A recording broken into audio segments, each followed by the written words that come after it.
Hey guys, and welcome to another Corvette C3 episode. In this episode, we are gonna talk about the fuse box. There's a common problem.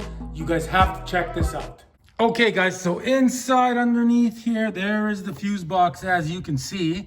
So in this video, I'll show you the order of which fuse goes where, how many amps, that kind of thing. And I'll also show you a problem that I'm having with it that guaranteed, if your car's been sitting, you're probably having too, and it will solve a lot of your electrical problems.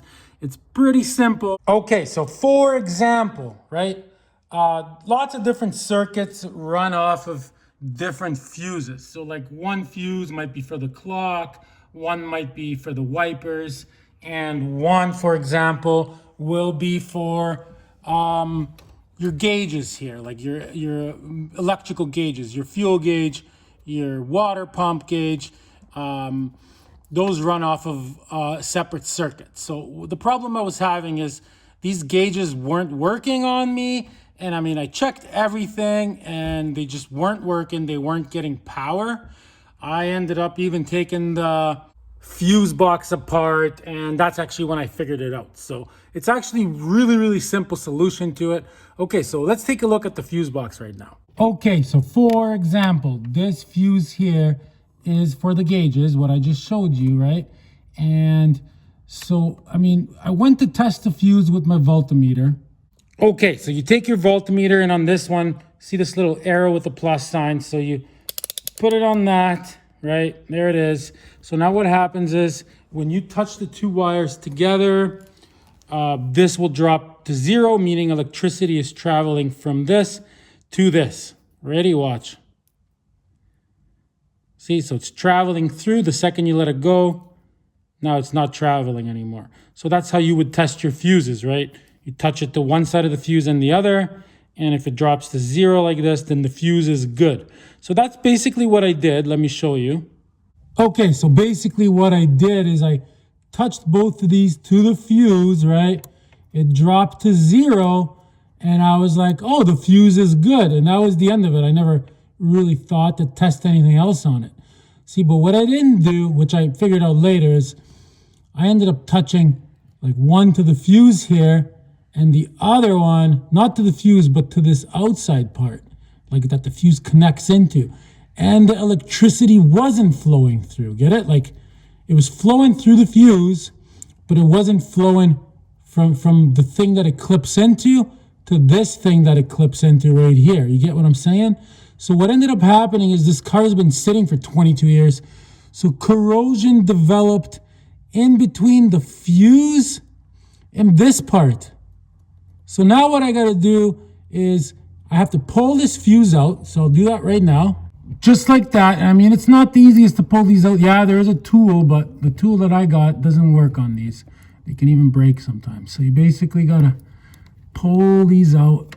See, that's a good way with a little screwdriver. So you pull all of them out one by one. You got to get them out. So let's pull this out.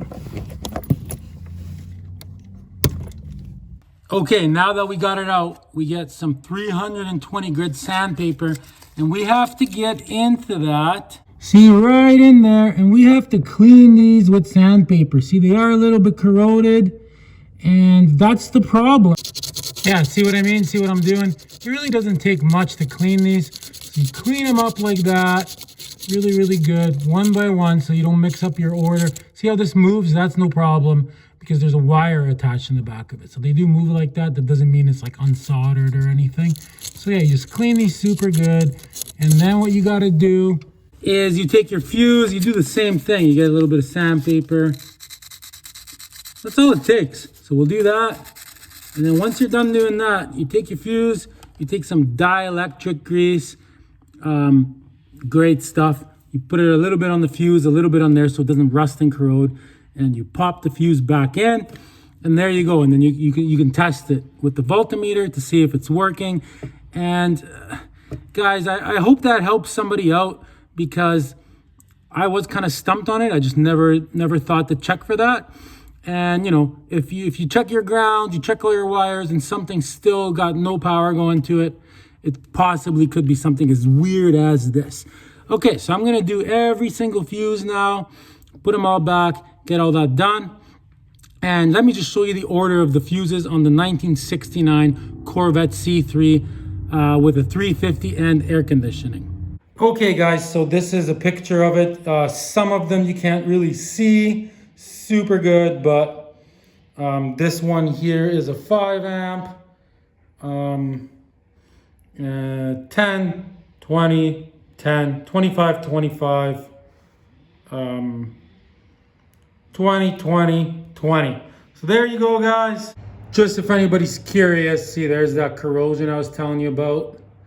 So that's what that looks like. So you can just sand that off, no big deal. But that'll actually stop a current from flowing. Okay, I got these nice and clean, guys. Air compressor.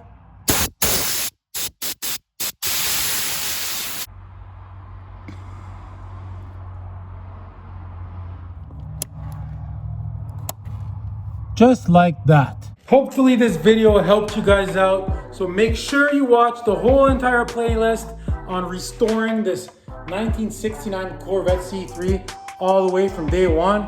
This is episode 19 now, and make sure you give me a like and subscribe. Thanks for watching Problem Solver Garage, guys. Till next time. In the next episode, we are going to be reinstalling all of the interior, guys. Every single thing in here is fixed now. So we're gonna be putting this all back together. Step-by-step video coming up next. I love Problem Solver Garage.